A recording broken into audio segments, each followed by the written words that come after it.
Wonderful day, wonderful day, wonderful day indeed. This is your neighborhood sensei Fouché, and I always begin every show first by strongly suggesting, because a lot of folks don't like being told what to do, true indeed. So moving forward, I most emphatically implore for all of you beautiful, wonderful, self-loving, worthy individuals to stay woke. But in the process, you know what I'm saying, never get all overstressed out. You know what I'm saying? Make sure you take and practice any and all meditative steps and procedures, including environmental change, if and when necessary, to relax. And always be prepared to take those notes. You know what I'm saying? Today is in date July 14th, 2025. You know what I'm saying? And we are past the middle of this year. You know what I'm saying? And yeah, every day is a beautiful and wonderful moment to learn and share. Let me first give some sponsorship shout outs. First, to Mr. J.F. Winter, Chief Composer and Producer of Nasty Noise Music Productions. N.N.M.P. is the acronym. All instrumentals that you hear played are provided by Mr. J.F. Winter of Nasty Noise Music Productions. Again, N.N.M.P. is the acronym. Next sponsorship shout out is to Opus Clips. You know what I'm saying? Any of these clips that you may have seen are extended version or shortened versions of extended conversations that are on this platform. You know what I'm saying? All the podcasts that I create are cut into clips to promote and as well as give shortened versions of extended information to people with more of a issue in having an extended attention span.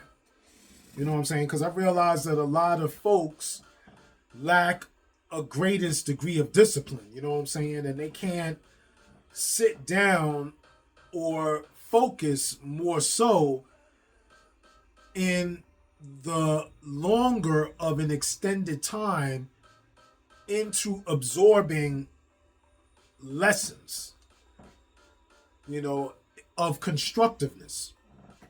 You know what I'm saying? So Opus Clips gets a shout out. You know, you are able to start off with a trial subscription with a certain amount of credits provided before you may choose to pay for monthly subscription.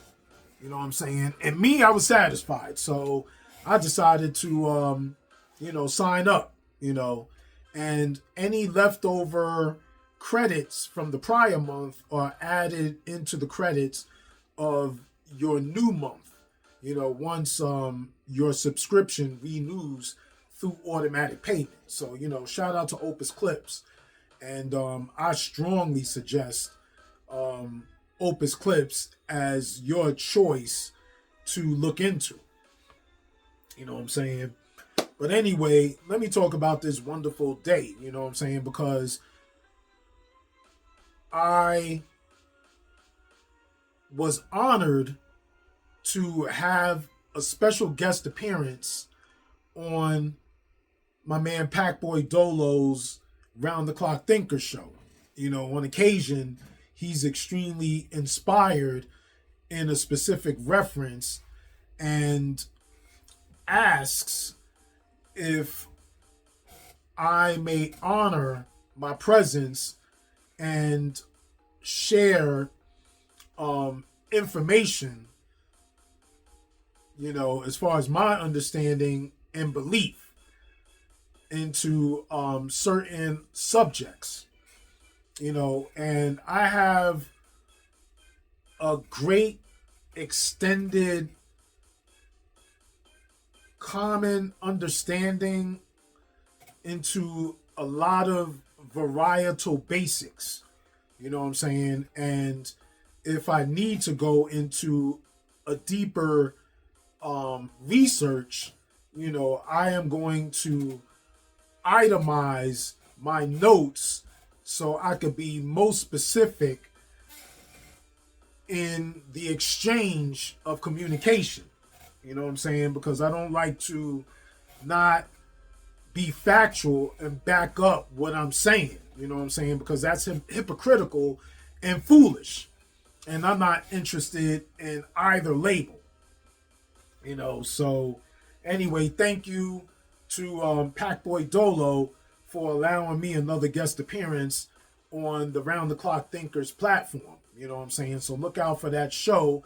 It should be available in a couple of weeks. And when it is, I will add it to the playlist that I have of my special guest appearances on the Round the Clock Thinker show. And today is my 4th guest appearance. 3 prior are already available to watch if you click on the playlist and go straight to the Round the Clock Thinkers guest appearances featuring Sensei Fouché. So now here on Stay Woke with Sensei Fouché, we have been itemizing through this fantastic novel by Lindsay C. Gibson titled Adult Children of Emotionally Immature Parents. And of course, I always say that I replace parents with people because parents are just a specific label to a specific individual, of a person. You know what I'm saying? Because my parent isn't everyone or someone else's parent. They have their own parents. So again, I replace parents with people. But for the individual that's following, this is going to relate most with you personally. You know what I'm saying? How to heal from distant, rejecting, or self-involved parents. Was your parent difficult, immature, or emotionally unavailable? If you grew up with an emotionally immature, unavailable, or selfish parent, you may have lingering feelings of anger, right? Loneliness, right? Betrayal, right? Or abandonment. And betrayal, they all kind of fall in line. Probably less loneliness, until I went into my early adulthood and practiced a lot of generic dumb. You know what I'm saying? But again, anger, which was my initial addiction. Before alcohol, cocaine, any of that, I was addicted to anger. And through the anger, I found coping mechanisms that excused or provided a false defining of those addictions, and the reasons I gave as to why, I chose to interact within those addictions. You know what I'm saying?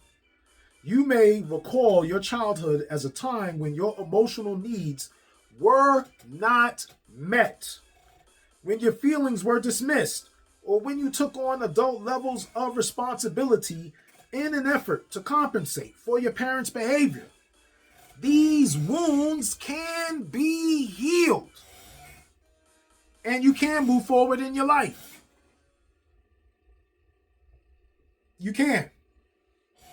It takes a lot of hard work and discipline. And, persistence into applications of learning and applying different tools to assist, in your process forward. And right now, we're beginning chapter 5. How different children react to emotionally immature parents. We're going to break this into two parts, you know what I'm saying? Because if I was to give the full chapter into conversation and ad lib, we'd probably be here for an hour and a half. And we know that in general, individuals, for the most part, or in a larger number, have a short attention span. You know what I'm saying? Even this, close to an hour, 45 minutes or an hour, is still too long for them to be at most of a full attention towards something constructive and important. You know what I'm saying? And more insightful and constructive in lesson absorption. You know what I'm saying? So that's why, again, with my whole opening clip shout out for sponsorship, it is helped in creating short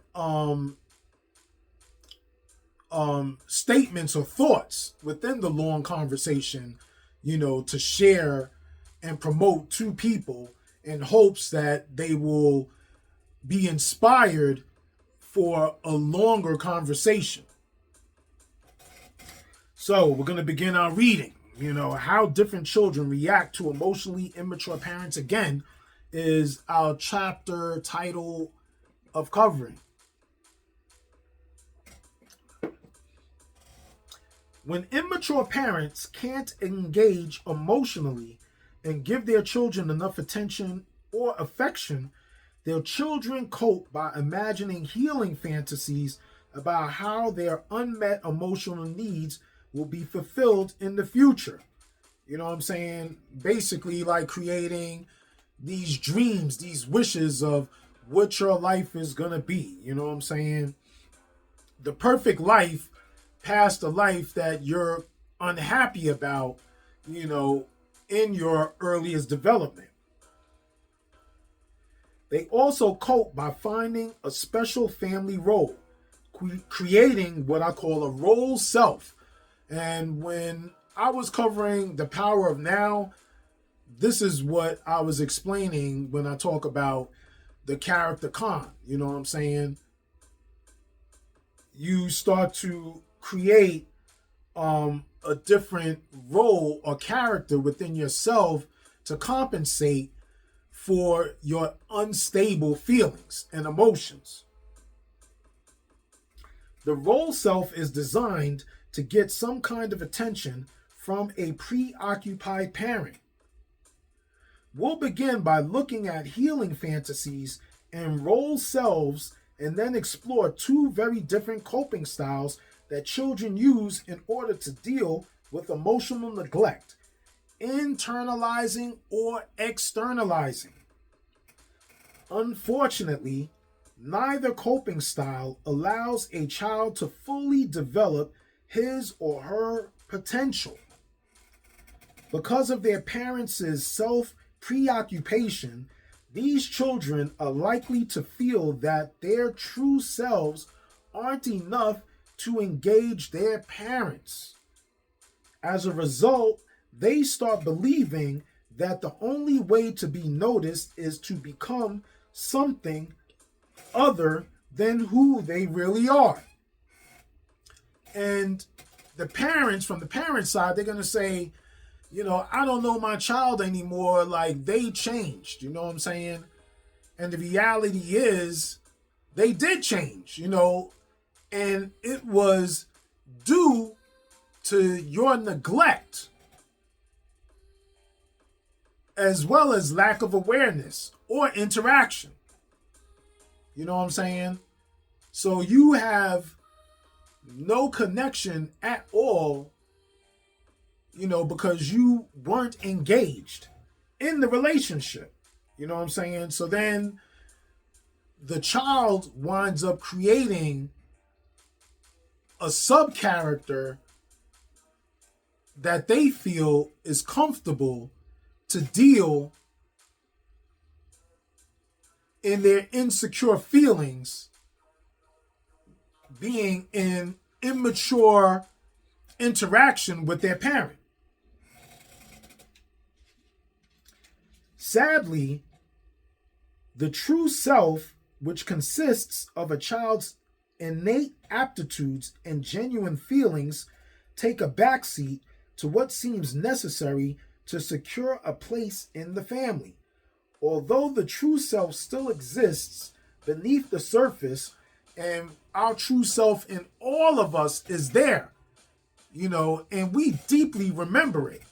It's being brave enough to actually push aside all of the comic cons within us and grab the hand of that deeply connected identification within ourselves and pull it back to the forefront.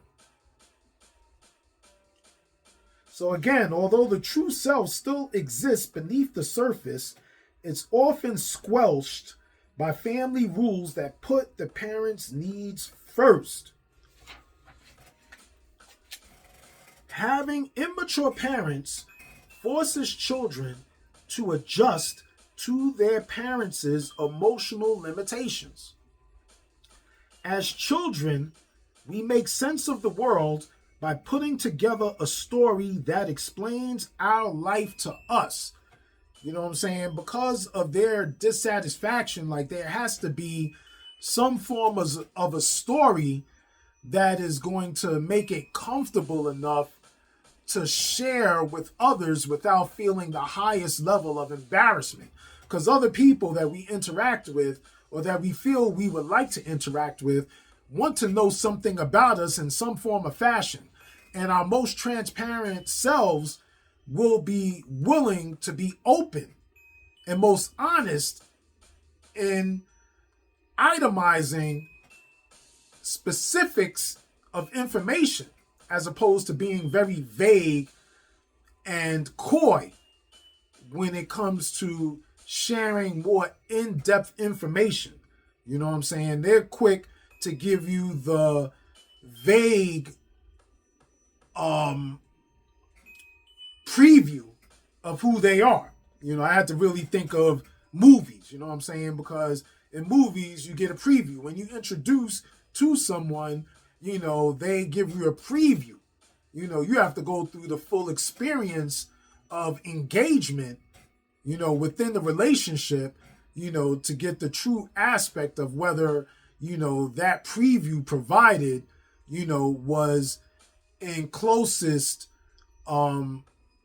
explanation, to what the movie embodied. And the same thing, will be relative into explaining, people and, how comfortable you are into sharing, your inner thoughts and feelings of true being. You know what I'm saying? So again, having immature parents forces children to adjust to their parents' emotional limitations. And again, as children, we make sense of the world by putting together a story that explains our life to us. Because the more that we believe it, the easier it is to lie to other people. You know what I'm saying? Being comfortable in lying to other people will never really be true with that story that we know for sure. You know what I'm saying? But it's easier to lie to other people. We imagine what would make us feel better and create a healing fantasy, a hopeful story about what will make us truly happy one day. Living for the future, you know what I'm saying? Because you're unhappy with the past and not dealing with the present. But the way you deal with the present is by trying to jump to the future because, you can't clear, or face, that past. You know what I'm saying? Children often think the cure for their childhood pain and emotional loneliness lies in finding a way to change themselves and other people into something other than what they really are. Healing fantasies all have that theme. Therefore, everyone's healing fantasy begins with if only. For instance, people may think they'd be loved if only they were selfless or attractive enough. You know what I'm saying? But beauty is in the eyes of the beholder. But due to, their insecurities and what they believe is identified as beautiful, you know what I'm saying, then they belittle themselves before someone else belittles them. They feel worse about themselves as opposed to what someone else may feel about them. In truth, you know what I'm saying, you create your own over exaggeration. You know what I'm saying? So again, for instance, people may think they'd be loved if only they were selfless or attractive enough, or if only they could find a sensitive, selfless partner. Or they may think their life will be healed by becoming famous. Yeah, if I became a superstar, everything will work. You know what I'm saying? Or extremely rich, or making other people afraid of them. And we could go through enough references. You know what I'm saying? I mean, we could think for all these current people that follow someone in the spotlight. Like, I'm thinking of Justin Bieber offhand. You know what I'm saying? I mean, I'm an older guy, and I remember when he was a teenage phenomenon. But now he's a troubled adult. You know what I'm saying? Walking through a fog of his life. You know what I'm saying? Still caught in a childlike mind, but having to function as an adult. And, because I'm sure if someone, or he was to be truthful or go into getting some psychological therapy or help, and he was honest within that help, like he'd find out that, his the things that he had to deal with from a child and the responsibilities and being a child star has disturbed his progress into being a mature and responsible adult, a functioning, mentally responsible adult.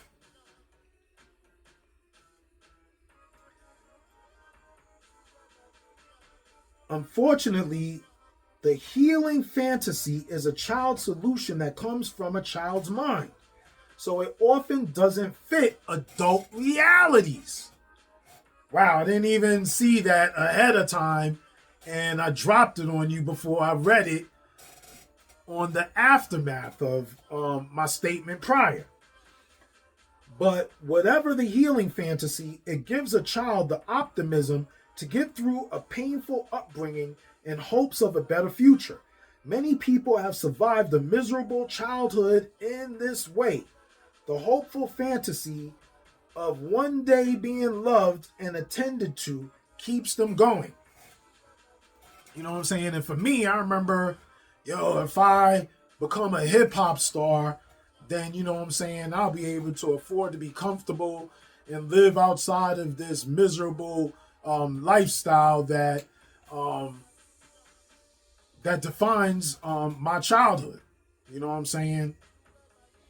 And the reality is, with all the addictions that was already connected, like, I would have been in a different version of the same boat of what actually happened to me without being a superstar, to think that would compensate for happiness and being able to provide for happiness. As we grow into adulthood, we secretly expect our closest relationships to make our healing fantasies come true. You know what I'm saying? As far as personal relationships, you date a certain type of person, they have to look a certain way, they have to act a certain way, they have to have a certain type of job, they have to make a certain amount of income, they have to be a specific something, because you believe that's the type of person that is going to complete you, to make you happy. You know what I'm saying? Your other half. You complete me. Our subconscious expectations for other people come straight from this childhood fantasy world. We believe that if we keep at it long enough, we will eventually get people to change. You know what I'm saying? They're going to adapt to our immature processing, and lack of development. We might think our emotional loneliness will finally be healed by a partner who always thinks of our needs first, or a friend who never lets us down. Like they're not their own individuals before they're our we choose to sponge off of them for emotional support. We usually have no idea that we're trying to foist a healing fantasy on someone, but it can be seen in the little tests of love we put people through.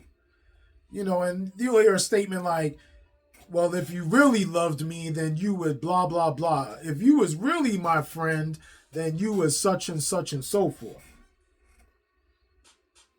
It's easier for an outsider to see how unrealistic the fantasy is. Successful martial therapy often involves exposing how people's healing fantasies try to force their partners to give them the loving childhood they always wished for. If your parents or caregivers don't adequately respond to your true self in childhood, you'll figure out what you need to do to make a connection. Instead of just being who you are, you'll develop a role self or a pseudo self that will give you a secure place in your family system.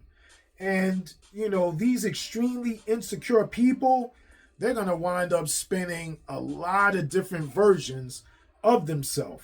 Depending on who they're in front of, they have to try to sell themselves, to a lot of different types of people because, they're addicted to needing to be liked.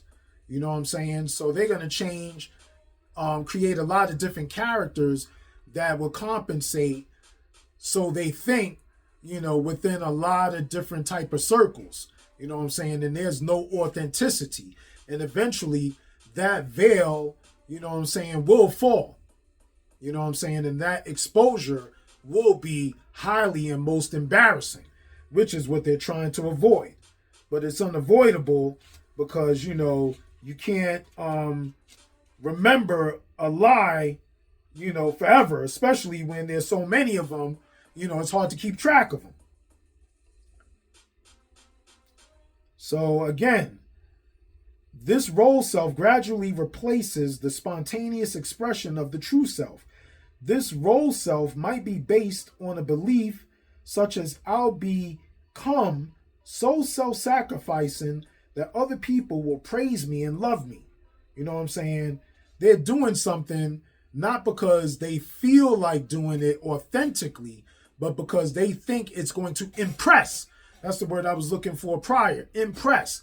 They try to impress other people, by trying to buy them or manipulate their affection by not being honest into their intentions of why they're doing things, for you or agreeing with you, in certain conversations or within certain circles. There's a malicious objective, to their intentions. Or it might take the negative form of I'll make them pay attention to me one way or the other. The process of assuming a self role is unconscious. Nobody sets out to do it deliberately. We create our role selves gradually. And you don't do it deliberately because when you do this, it's a childlike state of mind. And children aren't sure of why and how they're doing things unless someone mature explains it to them. You know what I'm saying? But then if you're an adult and you're immature, through the long succession of practicing that immaturity, like how does that fall? So again, we create our role selves gradually through trial and error.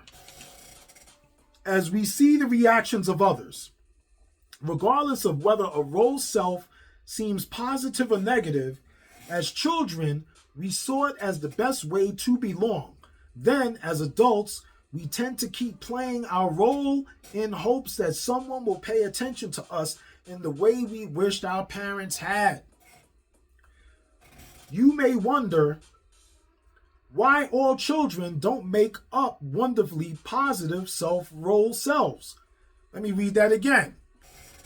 You may wonder why all children don't make up wonderfully positive role selves, why so many people are acting out roles of failure, anger, mental disturbance, emotional volatility.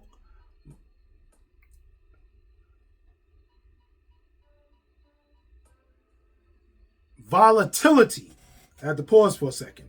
Emotional volatility or other forms of misery.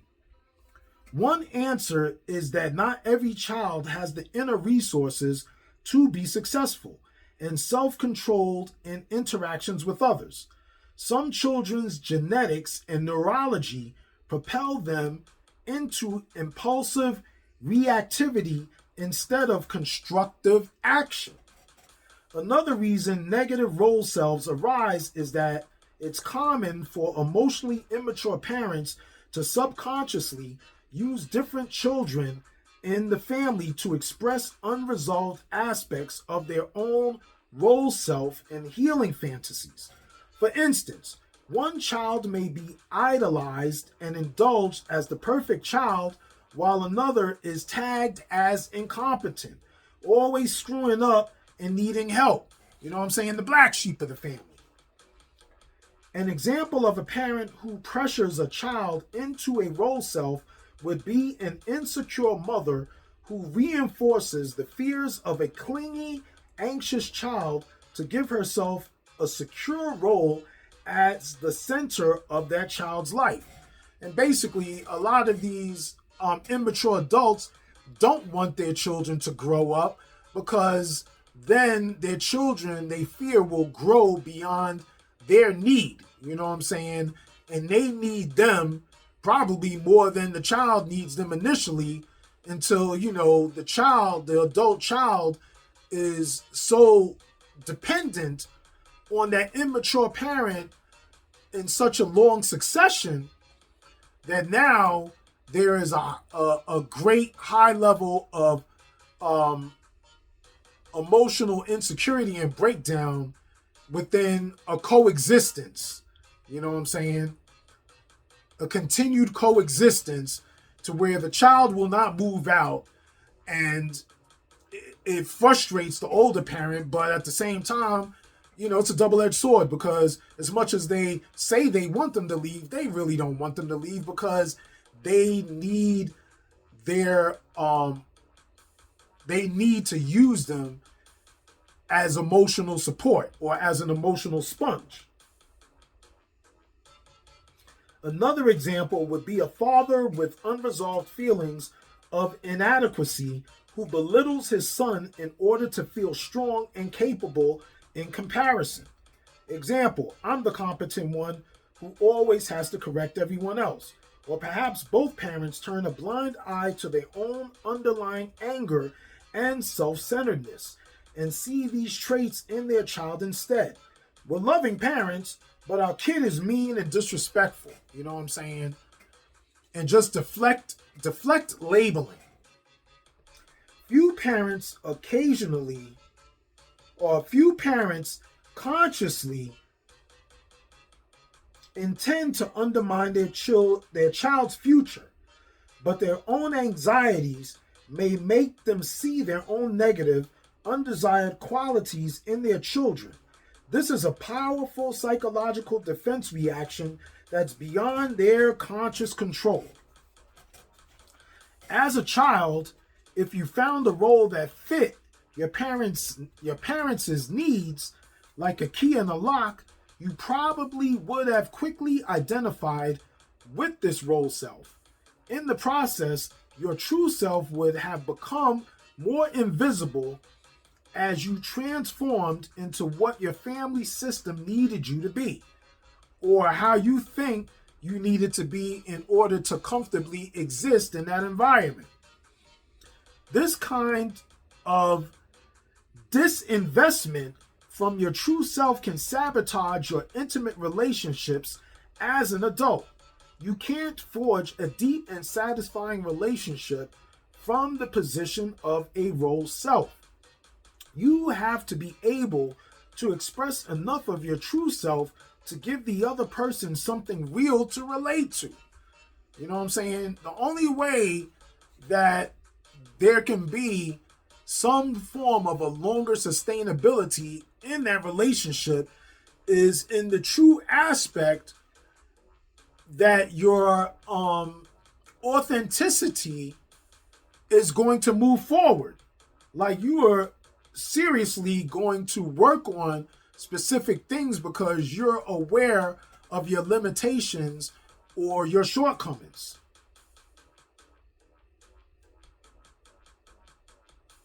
Without that, the relationship is just play acting between two role selves. Another problem with the role self is that it doesn't have its own source of energy.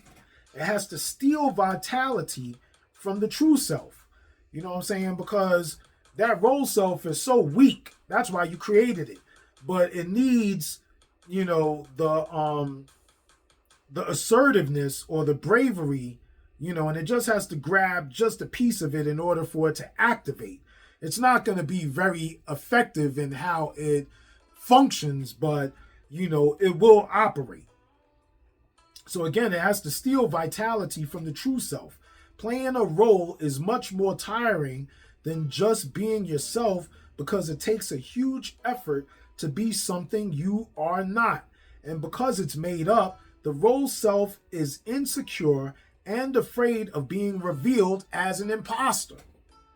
Playing a role self usually doesn't work in the long run because it can never completely hide people's true inclinations. Sooner or later, their genuine needs will bubble up like that volcano. You know what I'm saying? It's a high temperature eventually boils and bubbles over. When people decide to stop playing the role and live more from their true self, they can go forward with more lightness and vitality. You know what I'm saying? And that's what I would label easy street. But it's a lot of hard work to be in constant practice in exercising that relation of muscle interaction. Healing fantasies and role selves are as unique as the children who invent them. But overall, children with emotionally immature parents cope with an emotional deprivation in one of two ways: either internalizing their problems or externalizing them. Children who are internalizers believe it's up to them to change things, whereas externalizers expect others to do it for them. In some circumstances, a child might hold both beliefs, but most children primarily adopt one coping style or the other as they struggle to get their needs met. Which style you've adopted is probably more a matter of personality and constitution than choice, and ultimately, both styles are an attempt to get needs met.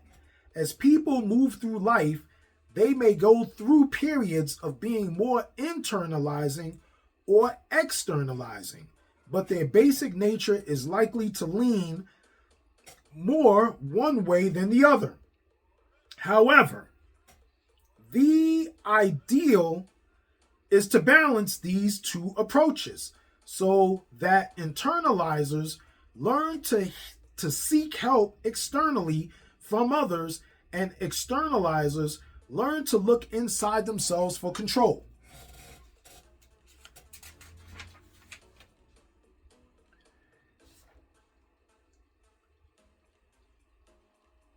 All right, we're about one page away from, finishing things up for a moment. First, let's define internalizers. Internalizers, pardon me for a moment, just bear with me for a moment. Internalizers are mentally active and love to learn things. They try to solve problems from the inside out by being self-reflective and trying to learn from their mistakes. They're sensitive and try to understand cause and effect. Seeing life as an opportunity to develop themselves, they enjoy becoming more competent. They believe they can make things better by trying harder. And they instinctively take responsibility for solving problems on their own. Their main source of anxiety are feeling guilty when they displease others and the fear of being exposed as imposters. Their biggest relationship downfall is being overly self-sacrificing and then becoming resentful of how much they do for others. Externalizers. Externalizers take action before they think about things. Impulsive. Because I always say when impulsiveness is your plan, there is no plan. So again, externalizers take action before they think about things. They're reactive and do things impulsively to blow off anxiety quickly. They tend not to be reflective or to be self-reflective, assigning blame to other people and circumstances rather than their own actions. They experience life as a process of trial and error, but rarely use their mistakes to learn how to do better in the future. They're firmly attached to the notion that things need to change in the outside world in order for them to be happy. You know what I'm saying? They believe the world has to adapt to them as opposed to them adapting to the world. You know what I'm saying? And what's bigger and has more control over society is the world and people of highest influence, that control major matters of the world. You know what I'm saying? But you got it all backwards. You know what I'm saying? You ain't trying to, adapt. You want them to adapt to you. But you don't have no power. You know what I'm saying? So how does that work? It doesn't. They're firmly attached to the notion that things need to change in the outside world in order for them to be happy, believing that if only other people would give them what they want, their problems, right? Problems, right? Would be solved. Let's read that again. They experience life as a process of trial and error, but rarely use their mistakes to learn how to do better in the future. They're firmly attached to the notion that things need to change in the outside world in order for them to be happy, believing that if only other people would give them what they want, their problems would be solved. Their coping style is frequently so self-defeating and disruptive that other people have to step in to repair the damage from their impulsive actions. Externalizers feel that competent people owe them. They always feel like people owe them something. The world owes them something. People owe them and tend to believe that good things have to come to other people rather unfairly. Let's read that again. Externalizers feel that competent people owe them help and tend to believe that good things have to come to other people rather unfairly. You know what I'm saying? Why do they have to get everything? Everything good happens to them and not for me. And then they'll beg for what you have because, of their lack of or their strong connection of insecurity. Regarding self-image, they either have very low self-confidence or a sense of inflated superiority. They depend on external soothing, which makes them susceptible to substance abuse, addictive relationships, and many forms of immediate gratification. Their main source of anxiety is that they will be cut off from the external sources their security depends upon. Their biggest relationship problems include being attracted to impulsive people and being overly dependent on others for support and stability. And we are going to read this last section before we stop. Internalizers certainly suffer more consciously, but their tendency to blame themselves has the silver lining of eliciting reassurance and support from others. In contrast, externalizers engage in behaviors that often exasperate and anger others. Basically, they get tired of your insecurity, and your negative, how you radiate negatively.